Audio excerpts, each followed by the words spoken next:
All right, everybody, welcome to your weekend and bear down. Welcome back to the channel. I appreciate all of you being here. It means a lot to me. It really does.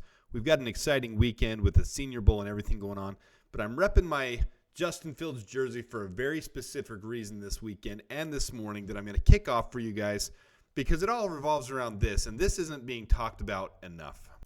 A little simple word called culture. And it was interesting as I was watching some of the videos and the things that I go over every day. I literally consume my life with this stuff, guys.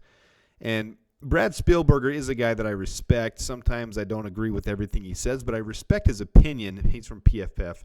And one of the things he said in an interview yesterday was that earlier in the year, so not at the end of the season, but earlier in the year when he was in Hallis Hall, someone said to him, he didn't source who, but he said someone said to him, Justin Fields isn't part of the culture of the Chicago Bears.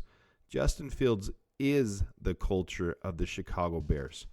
And somehow they turned that into how they can still move on from Caleb Williams in this discussion, or from Justin Fields to Caleb Williams, which doesn't make sense when you sit and think about it. All of this relates back to what Ryan Poles said about Matt Eberflus and how he knew he had his guy. And that was the first decision they made in the offseason. And guys, if you think about it, if you sit down and analyze this, this is very obvious, and I don't know why it's not being talked about more. That culture is the thing Ryan Poles is building this team around. So the second he made the decision to stay with Matt Eberflus, he made the decision to stay with Justin Fields. And that is clear and obvious. That culture in Hallis Hall is built around Justin Fields. That work ethic, that put your nose down, go to work, don't whine, don't cry, baby, don't make it all about the media, don't make it everything else, but go to work and improve brick by brick. That's exactly what Ryan Poles is building, which makes it more and more obvious that this is going to happen. Justin Fields and Marvin Harrison Jr. And it's for the simple fact of this. You talk about Caleb Williams, I talk about Caleb Williams. Every analyst and their dog on TV talks about Caleb Williams. It's going to keep going all through the offseason. It's just bound to happen. He's the number one quarterback, which is the most sought-after position in the National Football League.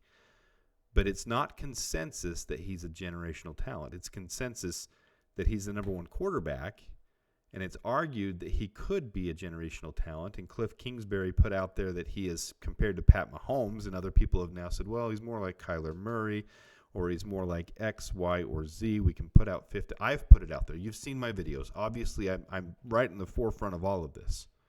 But the reality is, it's not consensus. There is one player in this draft that is a consensus generational talent.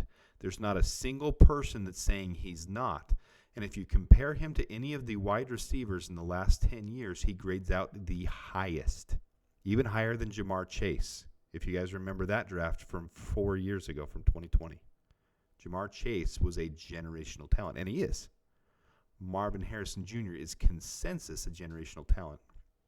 So what does Ryan Poles do if he has this culture and DJ Moore and Marvin Harrison Jr. have a connection all the way back to high school days, and this is a generational talent, and everyone says it, you can't pass up on a generational talent. Okay, well, if Caleb Williams isn't a guaranteed generational talent, and we know we have an ascending superstar in Justin Fields who's improving every year and doing everything that they've asked him to do, and is part of the culture, let's change that. He is the culture of the Chicago Bears. If he is the culture of the Chicago Bears and he's ascending, and the Bears are on the up, and now you're hearing, as of yesterday, I'm hearing it from multiple sources in multiple places that the Bears, we've talked about it on this channel, that the Bears could get both second-round picks and additional second-round pick from the Commanders. Now I heard yesterday the Bears could get a swap for second because the price value is going to be driven up so much because this year is so unique. The Bears could get this year's first from Washington, both second-round picks, which essentially means we got Montez Sweat as part of this deal, both seconds and next year's first. There's no way you pass up on that. There's absolutely zero chance that that gets passed up on. If that's the price that's driven up, and the Commanders want their hometown boy, Caleb Williams, to come home to Washington and be their quarterback, and they're willing to give us both second-round picks, next year's first-round pick, and this year's first-round pick, all to trade up one spot and make sure nobody else can get him. And that means we get the true defined generational talent. Let's just put it over here. The true generational talent of this draft in Marvin Harrison Jr. With the second pick in the 2024 NFL Draft, the Chicago Bears select Marvin Harrison Jr., wide receiver, Ohio State. Guys, he is unique. Look at his receiving grades, almost 100%. You don't see that on anybody on the Draft Buzz board. Go look. You don't see it. And he's equally as impressive in every aspect of his game, his route running, his blocking, his speed, his size. He is truly the closest thing to Calvin Johnson Jr. or Calvin Johnson. Marvin Harrison Jr. is the closest thing to Calvin Johnson that's come out in the draft. So if that's the case, if Justin Fields truly is the culture of Chicago, and there's already a connection with Marvin Harrison Jr. and DJ Moore, we've already brought DJ Moore as wide receivers coach. We're trying to build something that's got a cohesion in it. There's no way we're moving on from Justin Fields. It's not happening. It's already written on the wall. It's just a matter of how much that can be built up and who's going to fight for Caleb Williams enough, because it doesn't drive the value down for us to say we're going with Justin Fields. I truly believe that's going to be announced sometime after the Super Bowl and before the Combine. It will be announced, and that number one pick will be up for bid just like last year.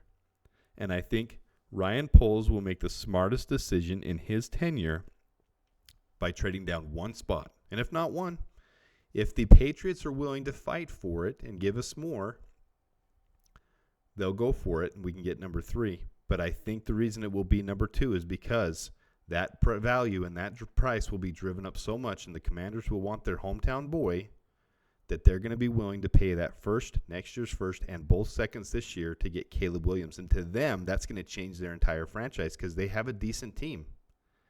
They need a quarterback. And they're going to be willing to pay the ransom to go up one spot and guarantee they get him. And that leaves us with the true generational talent of this draft. It just gets more and more exciting, guys. It's all falling into place. Ryan Poles is playing chess while everybody else is playing checkers, and it doesn't matter if they see the pieces where they're starting to fall. He's still going to hit checkmate at the end of the day and pick Marvin Harrison Jr. to be the next Chicago Bear and to be wide receiver 1 with DJ Moore as wide receiver 1B, and the two of them with Justin Fields, Cole Kmet, and an improved line with the pieces we're able to pick up in this draft from trading down one spot. This truly is a generational haul. This is going to be the neatest thing I've ever witnessed as a Bears fan. All right, those are the thoughts I have for you. I hope you have a great weekend. Everyone, bear down.